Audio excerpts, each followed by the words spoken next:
सुप्रभात छात्रों। हमने अभी तक चैप्टर नंबर 4 जो कि है ऊष्मीय घटनाएं, इसके ऊपर 2 क्लास कर चुके हैं। आज उसका तीसरा भाग है, तीसरा तथा अंतिम भाग। हमने इससे पहले देखा था कि ऊष्मा जो है के 2 मुख्य गुण हमने देखा था। एक कि ऊष्मा जो है वो प्रवाहित होती है, दूसरा उसका प्रसार होता है। लास्ट क्लास में हमने प्रसार संबंधित ठोस, गैस तथा तरल में किस प्रकार प्रसार होता था उसको हम लोग समझे एवं उसके कुछ गणितीय फॉर्मूलाओं को या गणितीय डेरिवेशंस को हमने देखा था। आज हम लोग उसके जो एक और गुण था प्रवाह, उससे संबंधित कुछ घटनाओं को समझेंगे। तो जैसा कि हमने देखा था, ऊष्मा प्रवाहित होती है कहाँ से कहाँ तक? हॉट एरिया से या गर्म एरिया से कोल्ड या ठंडे एरिया तक ऊष्मा का प्रवाह या फ्लो होता है। लेकिन ये जो फ्लो हो रहा है ऊष्मा, ये किस प्रकार से होता है? तो ऊष्मा के माध्यम के हिसाब से या ऊष्मा किस माध्यम से जा रही है, ऊष्मा का जो प्रवाह हो रहा है वह किस माध्यम से हो रहा है, इसके ऊपर निर्भर करके ऊष्मा के 3 प्रकार से ऊष्मा गर्म क्षेत्र से ठंडे क्षेत्र की ओर प्रवाहित होता है। पहला है चालन, दूसरा है संवहन, तीसरा है विकिरण। अब देखो, ये जो चालन है जिसको इंग्लिश में बोला जाता है कंडक्शन, इसके लिए जरूरत पड़ता है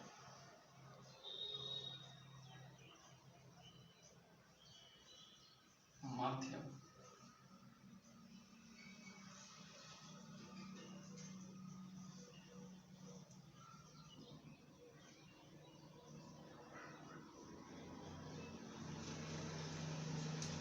इसके लिए माध्यम की आवश्यकता होती है।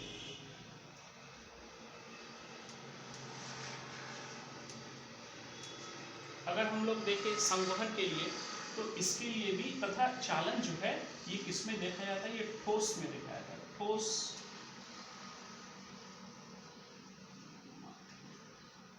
तथा ये ठोस माध्यम में देखा जाता है। जैसे संवहन के लिए, इसके लिए भी माध्यम का आवश्यकता होता है एवं ये देखा जाता है तरल तथा गैस में। ये देखा जाता है तरल तथा गैस में। और अगर विकिरण देख लिए तो इसके लिए हमें किसी भी माध्यम का जरूरत नहीं होता।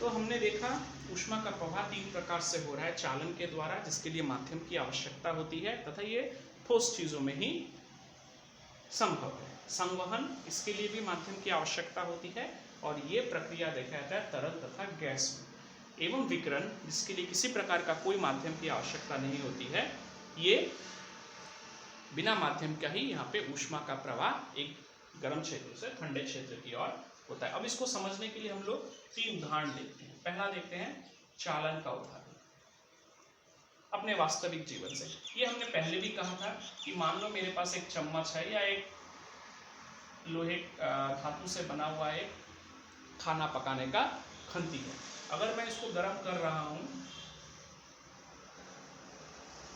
तो क्या हो रहा है? इसका जो क्षेत्र आग के ऊपर रखा गया है वो सबसे पहले ऊष्मा को ग्रहण करके गर्म हो रही है एवं ये गर्माहट या ये ऊष्मा धीरे धीरे फैल रही है ठंडे क्षेत्र तक, अर्थात ऊष्मा गर्म से ठंडे की ओर जा रही है। तो यहाँ पे माध्यम क्या है? यहाँ पे एक माध्यम है। यहाँ पे माध्यम जो है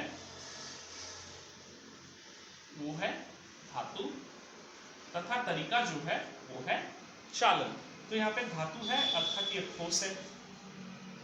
यहाँ पे क्या हो रहा है? यहाँ पे एक चीज ध्यान देने वाला है कि यहाँ पे जो है, जो ठोस के अंदर मौजूद कण है उनका वास्तविक कोई स्थानांतरण नहीं हो रहा है। जो अणु या कण यहाँ पे, जो अणु यहाँ पे मौजूद था वो यहीं पे रहा। ऐसा नहीं हो रहा है कि धातु का ये अणु यहाँ से यहाँ चला जा रहा है ऊष्मा को लेकर। वो क्या हो रहा है? धातु का जो अणु है वो ऊष्मा को स्थानांतरित कर रहा है, एक कण से दूसरे कण, दूसरे से तीसरे, तीसरे से चौथे करके इस प्रकार ऊष्मा को स्थानांतरित कर रहा है। तो यहाँ पे कणों का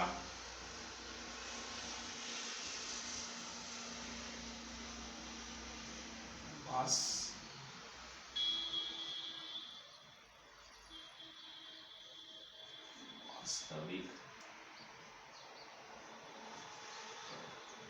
वास्तविक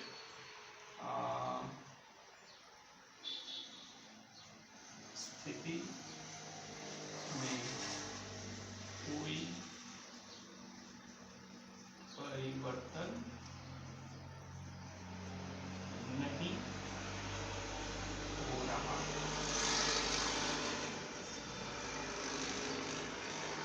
तो यहाँ पे कणों के वास्तविक स्थिति में कोई परिवर्तन नहीं हो रहा है। कहाँ पे? चालन में या कंडक्शन में।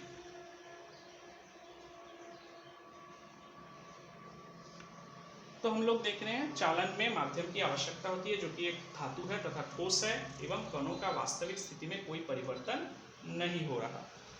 अब हम लोग देख लेते हैं संवहन।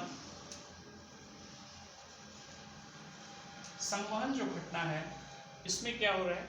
ये कहाँ होता है? तरल एवं गैस में। अगर मैं मान लो एक पात्र में तरल ले लिया, पानी ही ले लिया, पानी जो कि एक तरल है ले लिया, एवं इसको स्टोव के ऊपर रख के इसमें क्या दे रहा हूं मैं?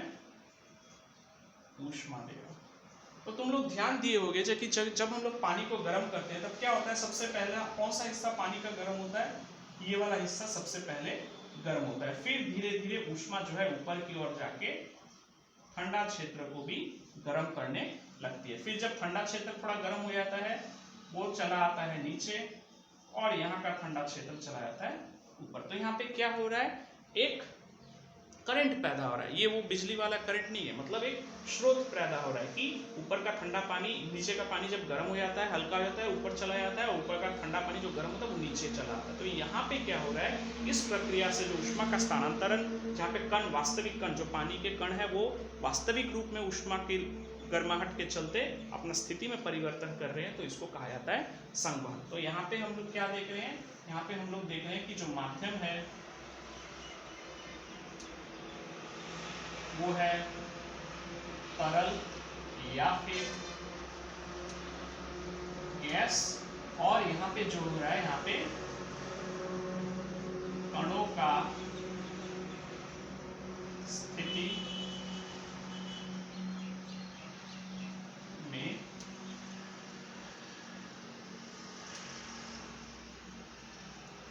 स्थिति में परिवर्तन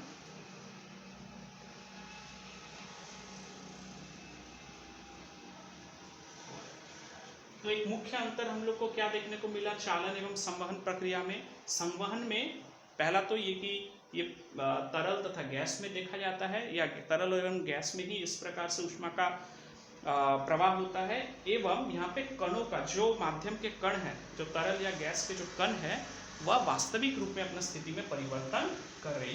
इसीलिए इसको संवहन बोला जाता है। अब हम लोग चले आते हैं अपना तीसरा तरीका, जो कि है विकिरण। विकिरण में हम लोग को क्या? माध्यम का जरूरत ही नहीं पड़ता। माध्यम का जरूरत हमको नहीं पड़ता। तो ये कहाँ पे होता है? ये होता है वैक्यूम में। और इसका जैसे नाम से ही मालूम चल रहा है, यहाँ पे क्या होता है? ऊष्मा किरणों द्वारा एक जगह से दूसरी जगह स्थानांतरित होती है। जैसे कि हम लोग अपने सूर्य को मान लेते हैं। सूर्य से क्या होता है? जो किरण आता है, सूर्य का किरण, वही ऊष्मा को स्पेस क्या है? एक वैक्यूम है, स्पेस द्वारा हमारे पृथ्वी तक पहुंचा। तो यहाँ पे कणों का, यहाँ पे कोई कण होते ही नहीं है क्योंकि वैक्यूम है यहाँ, इसलिए यहाँ पे कोई कण भी नहीं होते। तो यहाँ पे कण नहीं होते हैं, अर्थात कणों में स्थानांतरण या कणों का अपने स्थिति को परिवर्तन करने का कोई प्रश्न ही यहाँ पे नहीं होता। तो आशा करता हूँ तुम लोग को ये तीन तरीका समझ में आया, किस प्रकार ऊष्मा जो है वो प्रवाहित होती है चालन द्वारा, संवहन द्वारा, विकिरण द्वारा, किस चीज़ों पे निर्भर करके? माध्यम पे निर्भर करके। चालन के लिए ठोस माध्यम चाहिए, संवहन के लिए तरल तथा गैसीय माध्यम चाहिए, एवं विकिरण के लिए किसी माध्यम का जरूरत नहीं है। चालन में जो ठोस का कण है उसमें कोई वास्तविक अपना स्थिति में परिवर्तन नहीं होता है। संवहन में यहाँ पे कणों में का स्थिति में, वास्तविक स्थिति में परिवर्तन होता है एवं संवहन, इसके लिए किसी माध्यम का जरूरत नहीं होता है। ये टोटल वैक्यूम में ही बिना कणों द्वारा ही किरणों द्वारा, ऊष्मा के किरणों द्वारा ही ऊष्मा का प्रवाह एक जगह से दूसरे जगह में होता है। तुम लोग इसका स्क्रीनशॉट ले लो और अपने किताब में भी इसको अच्छे से पढ़ो, तुमको और डिटेल्स में समझ में आए। किताब में ध्यान देना, संवहन एवं विकिरण के बारे में कुछ खास दिया हुआ नहीं है, इसलिए तुम लोग मेरे इस क्लास से ही अपना एक नोट रेडी कर लेना। स्क्रीनशॉट ले लो।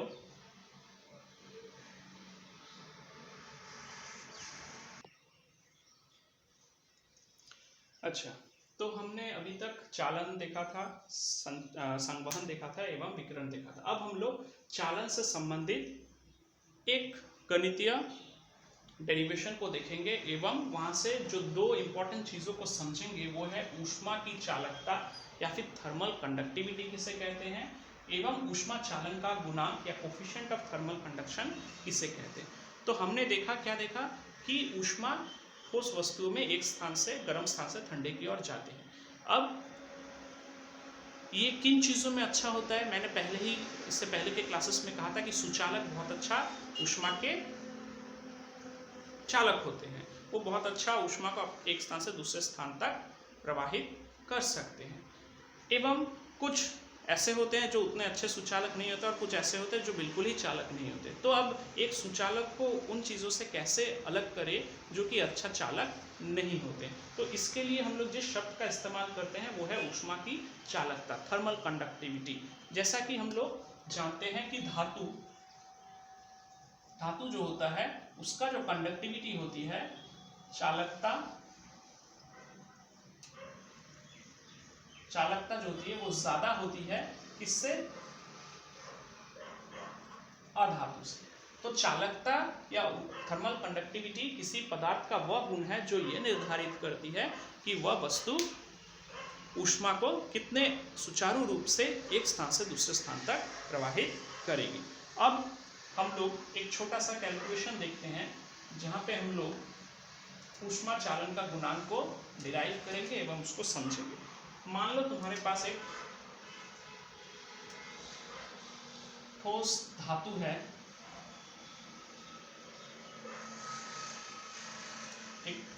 है, जिसका क्रॉस सेक्शनल क्षेत्रफल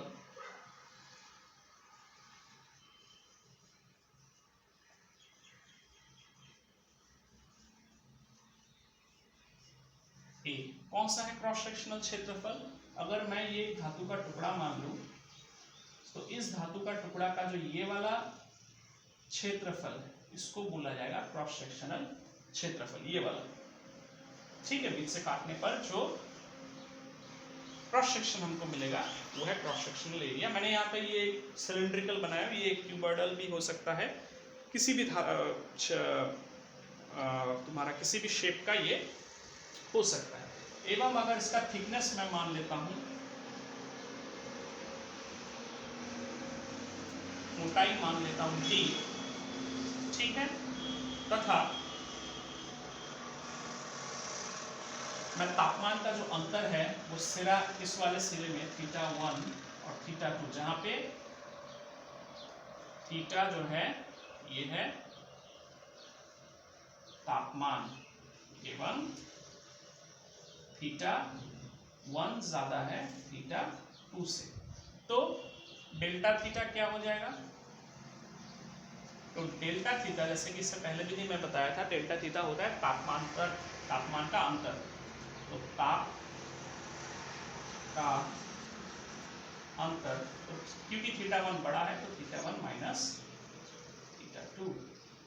तो यहाँ पे हमने कुछ चीज देख लिया कि मेरे पास एक ठोस धातु है जिसका क्रॉस सेक्शनल एरिया परिच्छेद जो है वो A है, जिसका थिकनेस जो है वो D है, एवं इसमें दोनों हिस्सों का, मान लो ये गर्म है, गर्म तथा ठंडे हिस्से का जो तापमान है वो θ1 और θ2 है, तो तापमान में अंतर हो गया θ1 माइनस θ2।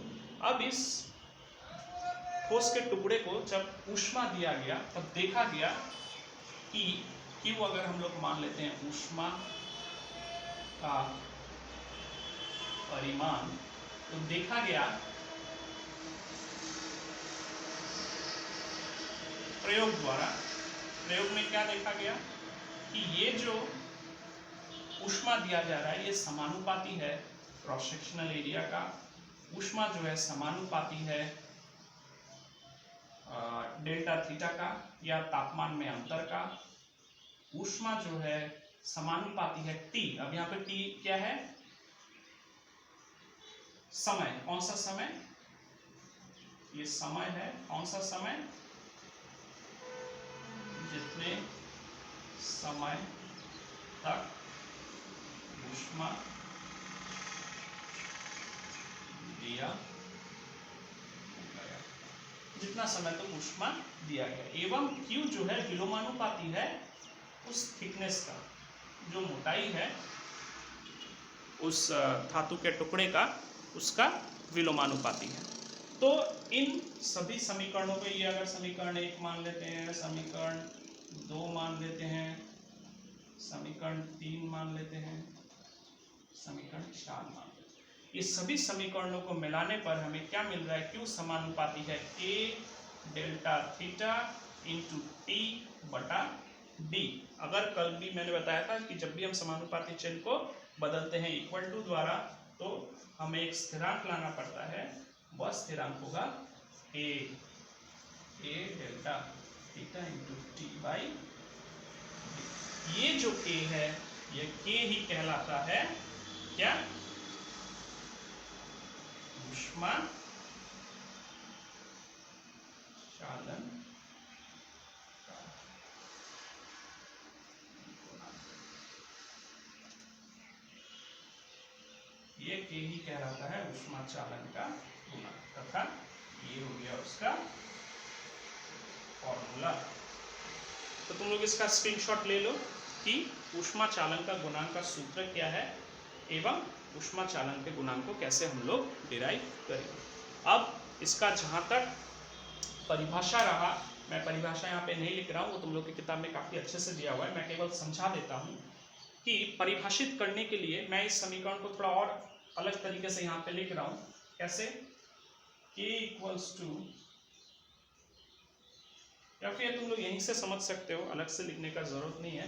तुम लोग देखो, अगर मैं एक ठोस लेता हूं जिसका परिच्छेद का क्षेत्रफल A1 हो, जिसमें तापमान में जो अंतर है वह भी 1 डिग्री सेल्सियस का हो, एवं जो समय है वो 1 सेकंड समय तक ऊष्मा उसमें से गुजर रहा है, एवं जो थिकनेस है उस वह भी 1 यूनिट या 1 इकाई का हो, तो हम लोग देखेंगे क्या? Q equals to K।